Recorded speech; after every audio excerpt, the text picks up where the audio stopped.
Hey! Oh, wow. I didn't notice that we were up. But hi, how you doing? Welcome back to UGC Niagara. Now we're going to go ahead and jump into the action. I thought it was going to go to the game. I forgot we had this awesome dual view thing. I'm going to continue to solo cast until Walshy joins me up here. So Walshy's actually coming up. So I'll just go ahead and flag him down and he'll hop in here and join me. So it is going to be Quatro. And I don't know who they're going up against here. But it is going to be... actually, Jonathan, who are they playing? Who's Quatro playing? Takers. Okay, Quatro versus Takers is the matchup that's going on right here, right now. And Takers is going to be consisting of Supreme. And we're going to have Phility, Sam, and Oblivion, or Obliv. But we are looking at Supreme here. And it is going to be Hardpoint on Slums, one of my favorite game types. Actually, I like a lot of the game types that are played, especially on Hardpoint. Very, very awesome, very intense games. And joining me in the booth, the man himself, Walshy. Hardpoint identified. So, all right, so here we go. Walshy, how you doing, bud? I'm doing great. Awesome. How are you still going, man? I don't know. I am exhausted. Dude, man, the struggle's real. You're still going hard. Yeah, man. You know, it's all good. You know, Hasho's gonna go hard in a little while too. You know, he's like, I've heard Hasho's only doing a little bit, but no, Hasho's been kicking butt with the Codcaster, man. I can't keep up with it. He's so calm with it. I'm like so twitchy. But yeah. So Walshy, what you're looking at here is a game called Call of Duty Black Ops 2. Oh, all right. Yes, it was made by David Vonderhaar. Just by him alone. Just by that one man. He's the only. I'm kidding. So many people would be mad at me. No, when I saw him, he acted like he made it by himself. You know what? You know what? You're probably right about that one.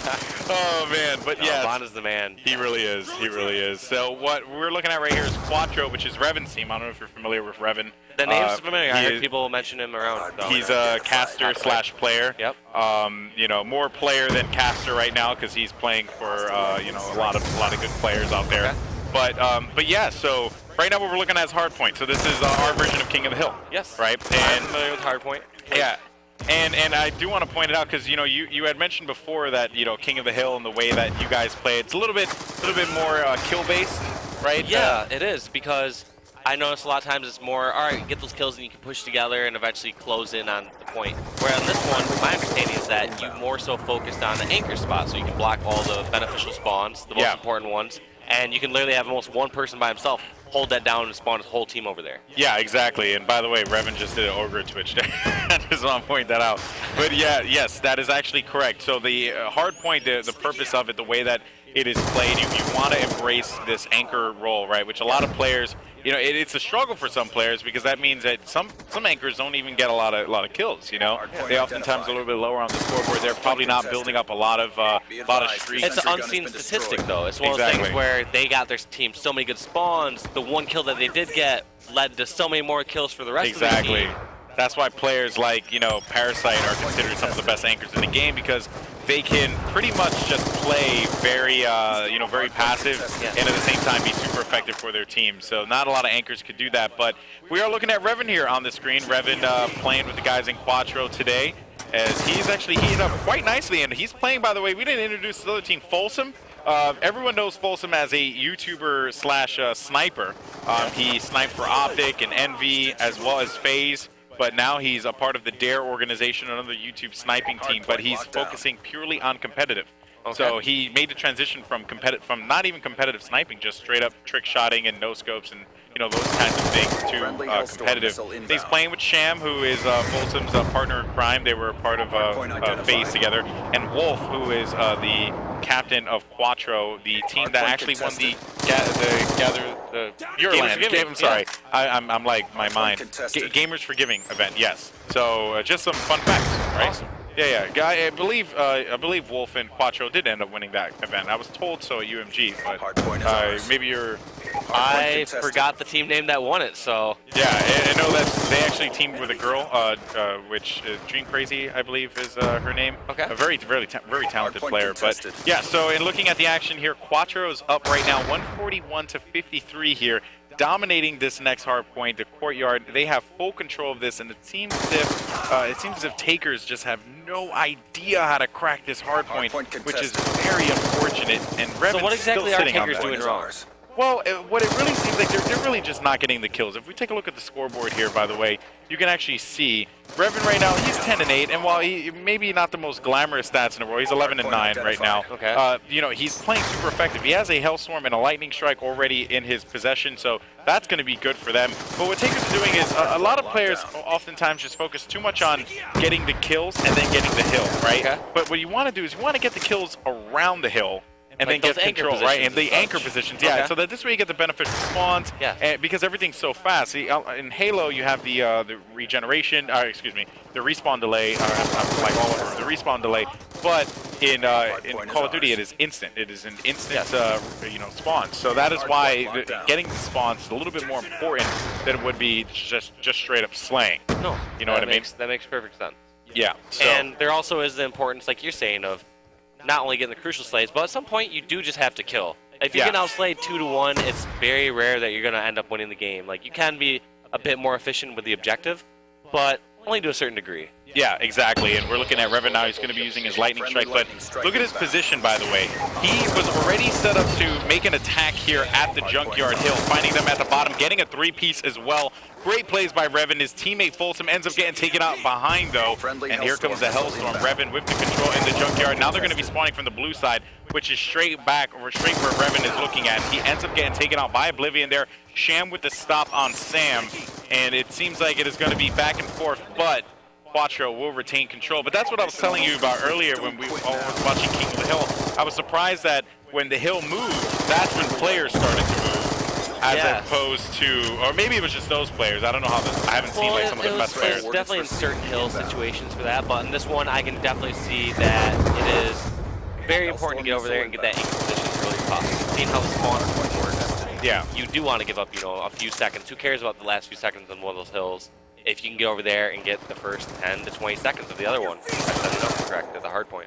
Now, I have to ask you, though, do you think that that logic of getting set up for the next hill, giving up like 10 or so seconds, is that something that can be done? And there you go, that's going to be the game right there, 250 to 66 as Quatro just dominates. But, you know, just to ask, like, is that something that can be done in Halo, where players kind of like forego the next couple of seconds and just set up for the next hill? Yes, they definitely can, but it depends on what hill is coming up. For example, if it's like one of the side hills, yeah, you could definitely leave the bottom open hill early and go to one of the side hills. Yeah. Whereas if it's the side hill going to the bottom open hill, it's pointless to kind of leave that one early because you can scrap a little time and then you gotta get the power position, which is right in front of you anyways, which is top center. Yeah, it makes perfect sense. So that was going to be game number 1.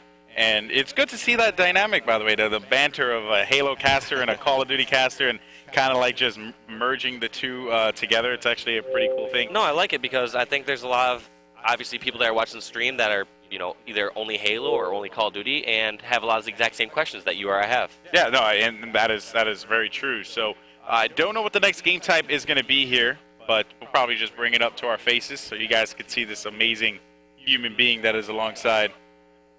Is this your first time casting Call of Duty? This is not my first time casting. I did it with Astro at Gamers for Giving last one. Oh, that's right. Yep. That's right. That's actually my first time playing Call of Duty Black Ops 2. Oh, really? Yeah. Wow. We got to play against the guys who won our tournament the previous year, and they just stomped on us because, I mean, it was like me, Nexty, Euphorix, and Astro. Okay. And, like, my first time playing. I guess the other guys could play just a handful of times. Yeah. Euphorix isn't really good at anything. I'm kidding.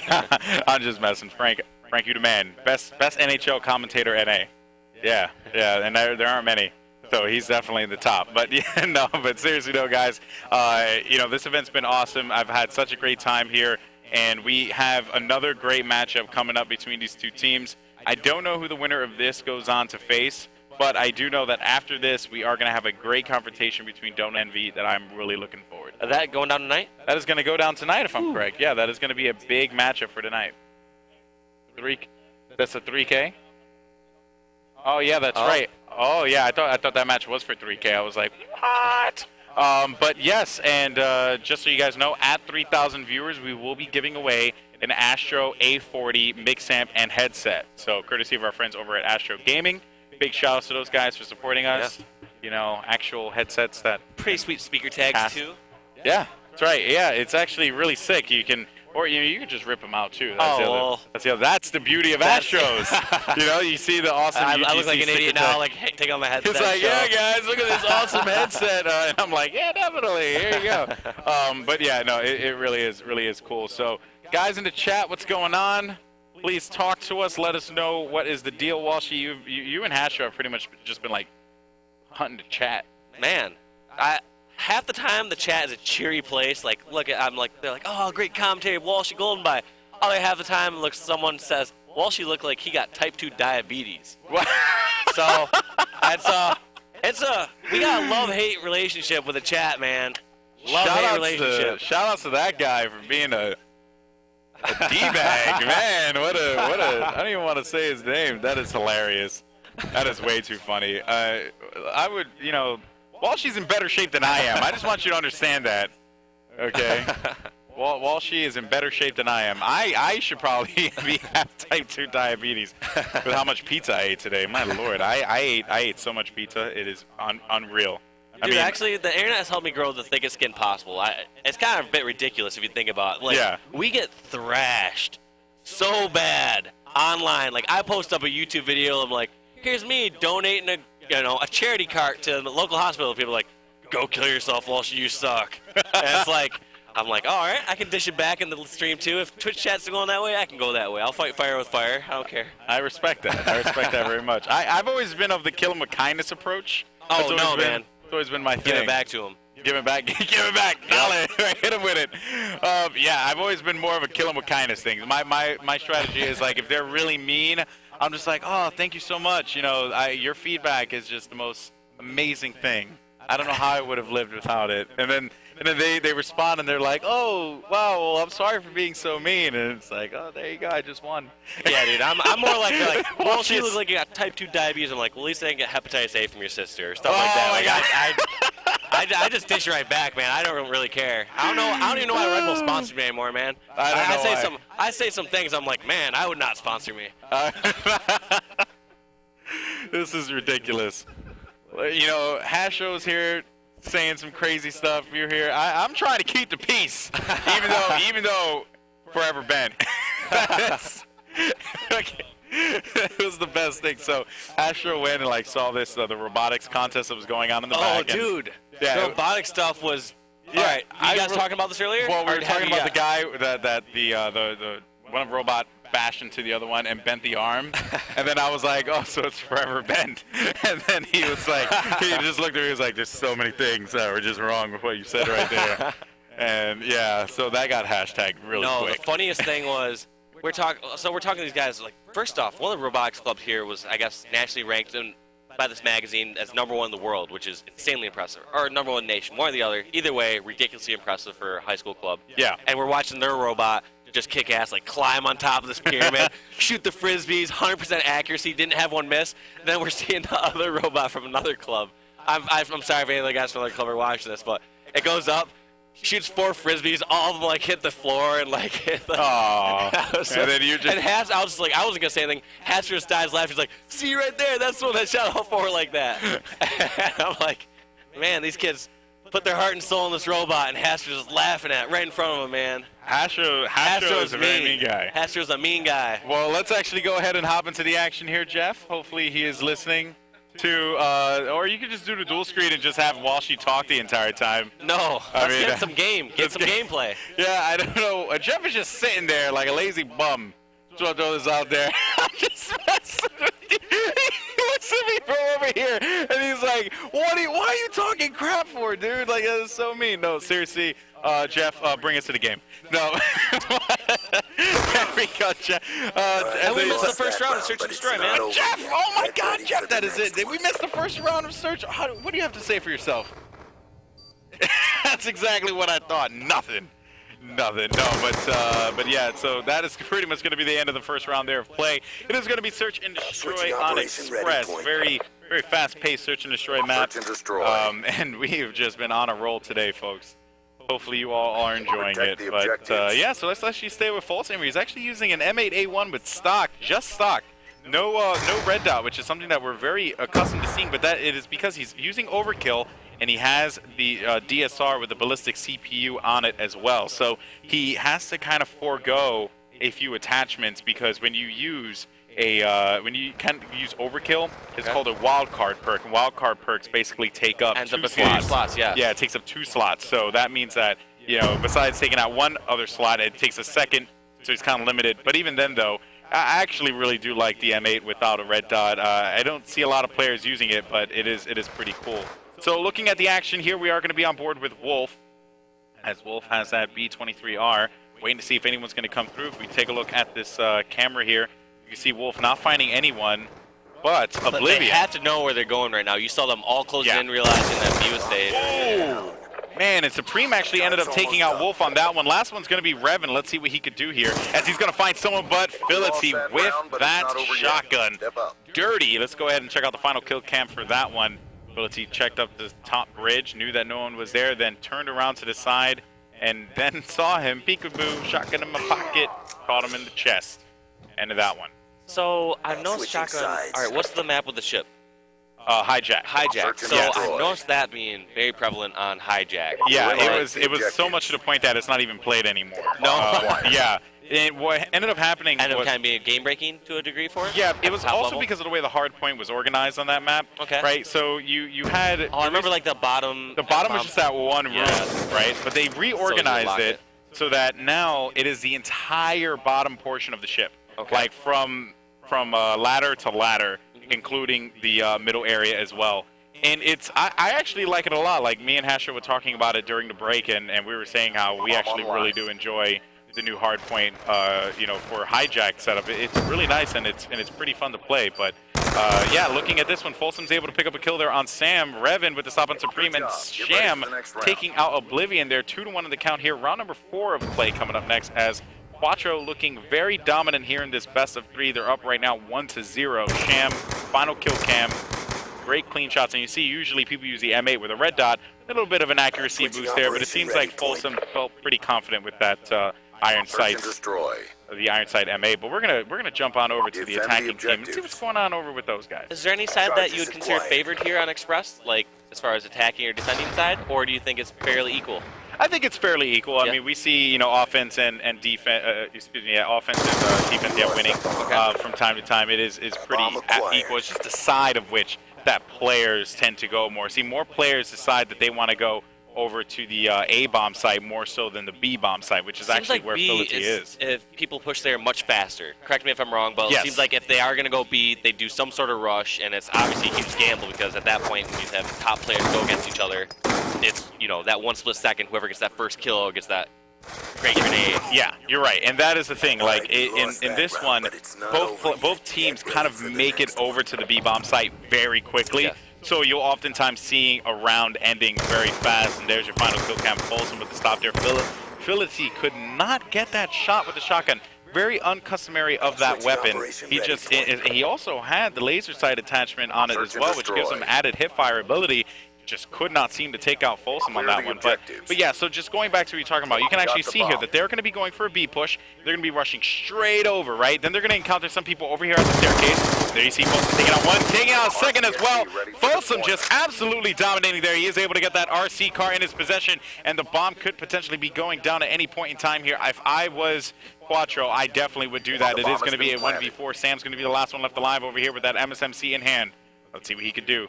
And so, as you saw, very quick. Like, they went B, and the round is pretty much almost over because of how everything is. It's just a very fast-paced situation.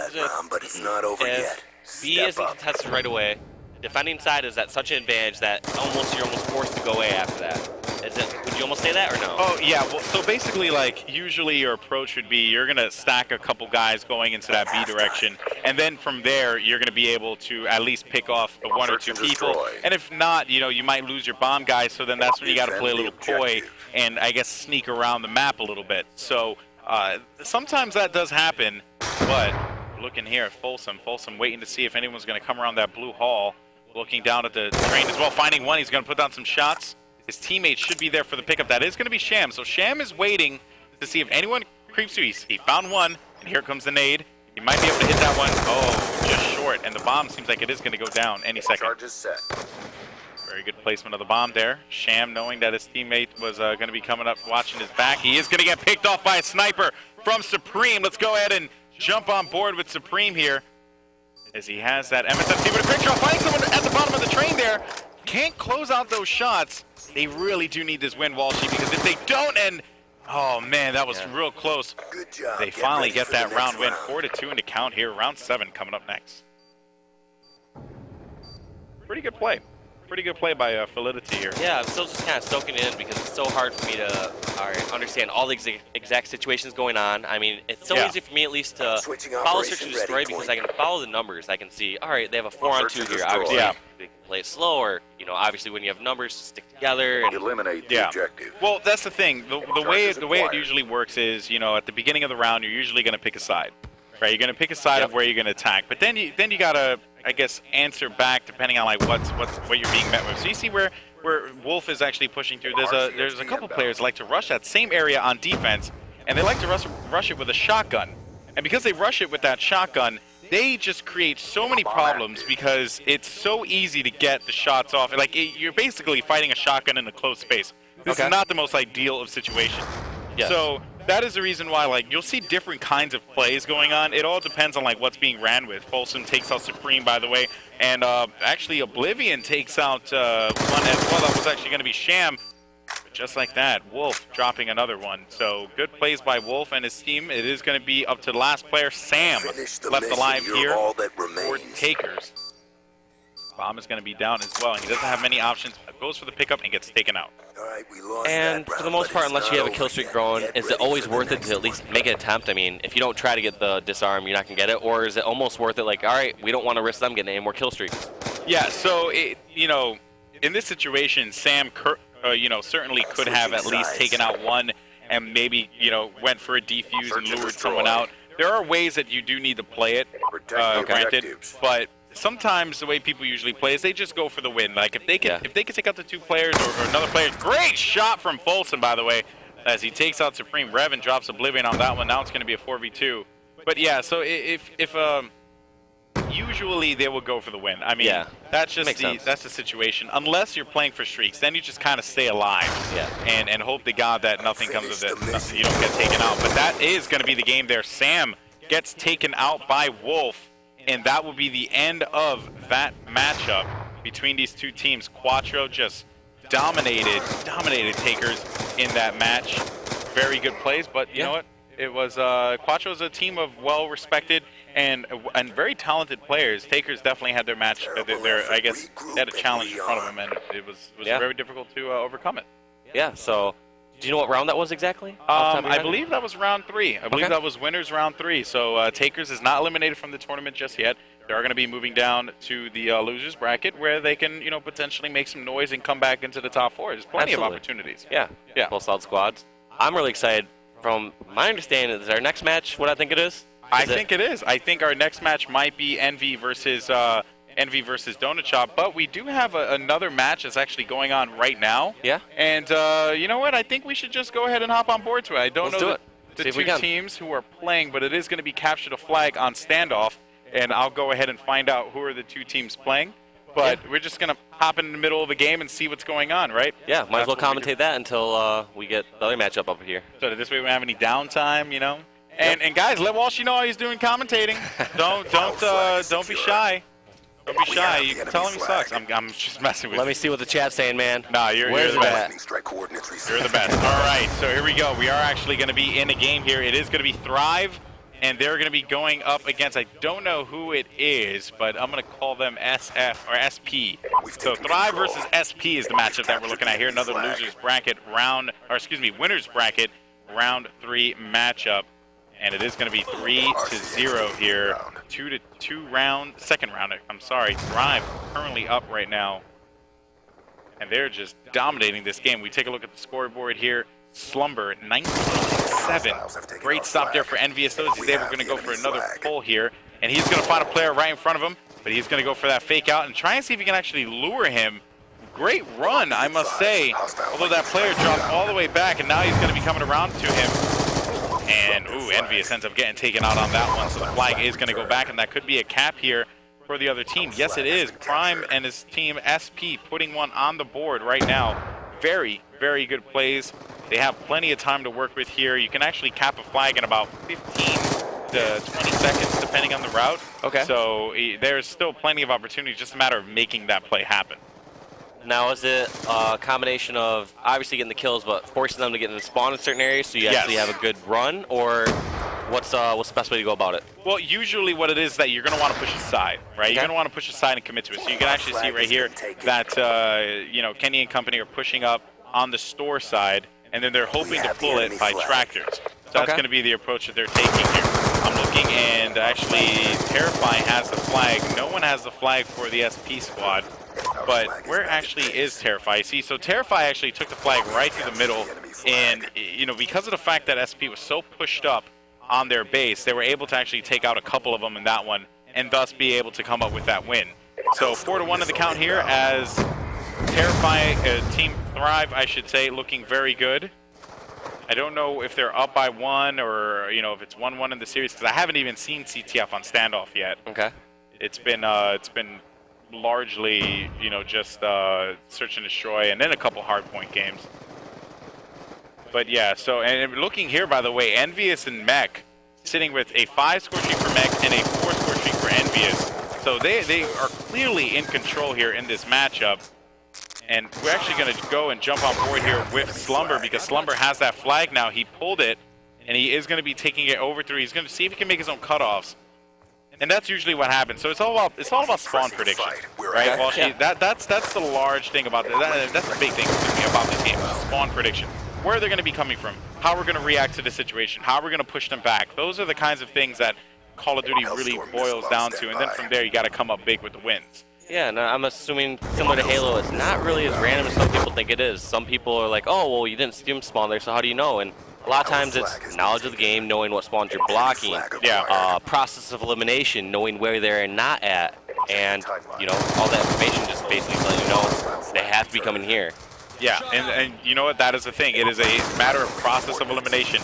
Where are you in I guess in relation to where your opponent is, and how do you go and react to that? By the way, just want to give a shout out over there. I thought that was an 11 score streak for Mech. I'm not even sure. I couldn't even really tell, but that was amazing. And that is pretty much going to do it for this game here. 5-1 now as Thrive just dominates. We just hopped into another game. In case you guys didn't know, if you were just joining us, we just spectated Quatro going up against Takers. And Quatro actually beat Takers 2-0. Now we're looking at Thrive here, and I actually think this game is done as well. Thrive ended up winning this one. Yep, we see people shaking hands. So yeah, I'm learning a lot. I mean, like I said, I've only played Call of Duty once. We got to get you playing Black Call Ops of Duty. 2. Yeah, I think you guys need to. One time. Give me play a little bit. So. Yeah. You have a lot of good friends that could teach you how to play Call of Duty. I think you'd be okay, man. I think you'd be okay. But seriously though, guys, thank you so much for joining us here at UGC Niagara. Obviously, we've been going all day long, whether there have been issues or anything like that. The event's been phenomenal. All the players have been fantastic, and really all you guys back at home are awesome. We get